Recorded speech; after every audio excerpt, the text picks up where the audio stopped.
यहाँ एउटा ढोकामा चाहिँ लक फिट गर्नु लाग्नु भएको छ। उहाँ बा चाहिँ धेरै पुरानो मान्छे र मैले सुन्न आएको छु उहाँ भलिबलको पनि खुङखार प्लेयर मान्छे।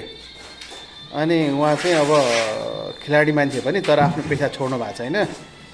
यो उमेरमा पनि टक्क ढोका फिट गरिराख्नु भएको छ। कति वर्ष पुग्नुभयो अरे बा तपाईँ? 68। 13 सालको। मेरो बुवा सर हुनुहुँदो रहेछ। मेरो बुवा 14 सालको।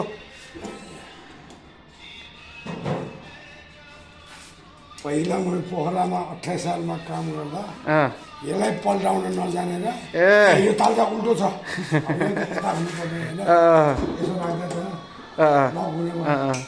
उल्टो छ भनेर बाहिर निस्केर त्यो बेला हेरफोन त्यहाँबाट घुम्थ्यो होइन? पहिला यस्तो पहिला आएको बेला यो खोल्दैन, यो खोलेर यो बट्टै निकाल्नु पर्ने।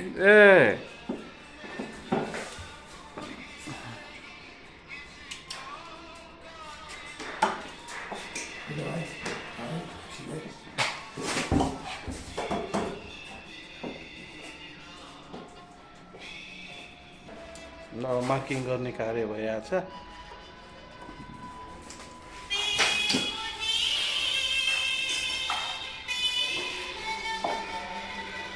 कोच पनि रे होइन? रेफ्री भक्तपुरको सबभन्दा पहिलो रेफ्री भयो।